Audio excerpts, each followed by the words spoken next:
warahmatullahi wabarakatuh. Perkenalkan, nama saya Wahyu Cahyarudin dari kelas A Hukum Tata Negara semester 6. Kali ini saya berkesempatan untuk memaparkan pengertian dan penjelasan fungsi serta tujuan dari pendapatan dan belanja negara. Nah, perlu ketahui kawan-kawan, jadi pengertian APBN atau yang sering kita dengar dengan APBN itu apa sih? APBN itu anggaran pendapatan dan belanja negara. Ya, anggaran dan pendapatan belanja negara ini sendiri merupakan rencana keuangan tahunan pemerintah yang telah disahkan oleh DPRD untuk meningkatkan pembangunan negara, dan pengelolaan APBN juga merupakan salah satu outlet untuk kebijakan fiskal pemerintahan. Nah, pemerintahan dapat menggunakan untuk mengelola perekonomian negara.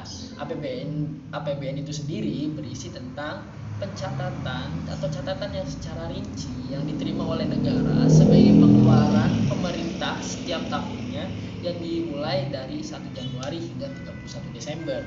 Nah, proses penyusunan APBN dilakukan oleh Kementerian Keuangan dari Kemenku RI dan disetujui oleh DPR.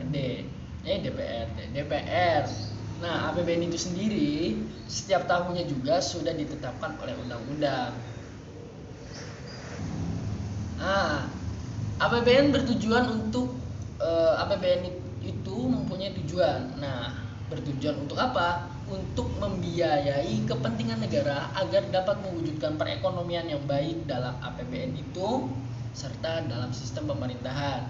Nah, pemerintah dapat mengetahui beberapa jumlah penerimaan negara yang telah diterima dan dikeluarkan biaya yang harus dibayar pada setiap tahunnya. Nah, selain itu, tujuan APBN juga guna untuk meningkatkan stabilitas perekonomian pembangunan di suatu negara. Nah, satu lagi, fungsi APBN. APBN juga mempunyai fungsi loh, kalau kamu ketahui. Nah, fungsinya apa?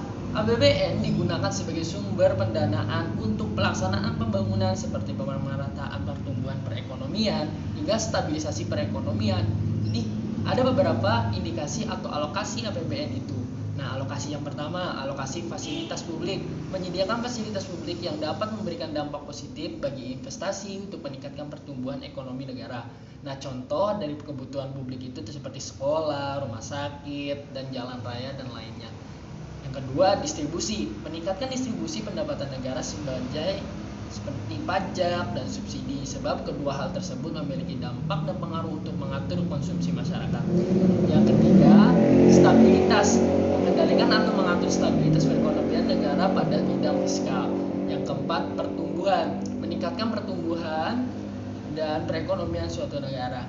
Yang kelima, pengendali, yaitu fungsi APBN itu sebagai pengendali atau mengatur tingkat harga, krisis ekonomi, dan inflasi di suatu negara. Nah, seperti itu. Next, lanjut lagi.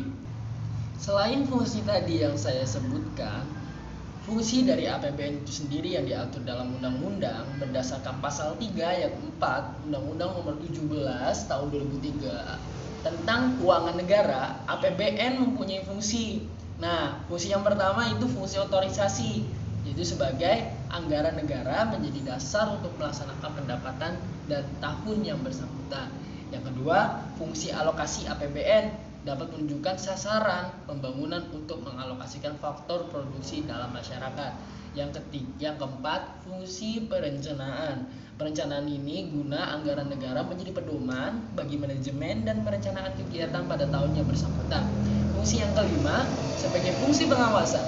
Fungsi pengawasan di sini gunanya sebagai menjadi pedoman untuk menilai apakah kegiatan ini layak diselenggarakan oleh pemerintah atau sesuai atau tidak dengan ketentuan yang telah ditetapkan.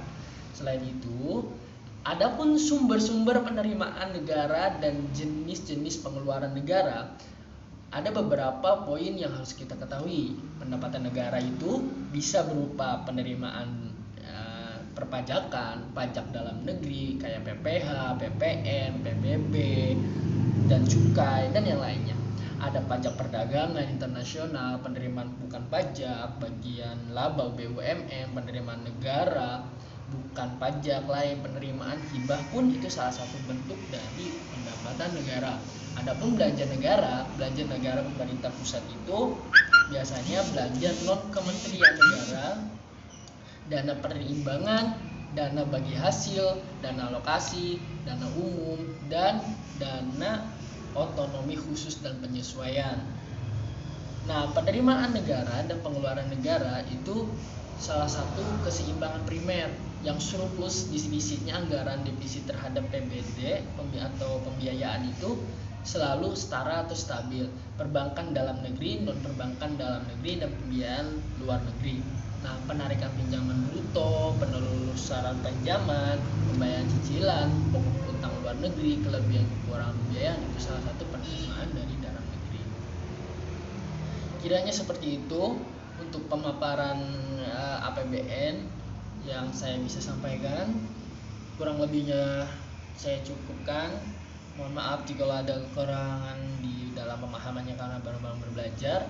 Cukupkan saja. Bila hidayah. Assalamualaikum warahmatullahi wabarakatuh. Saya Wahyu Cahayudin undur diri. Assalamualaikum warahmatullahi wabarakatuh.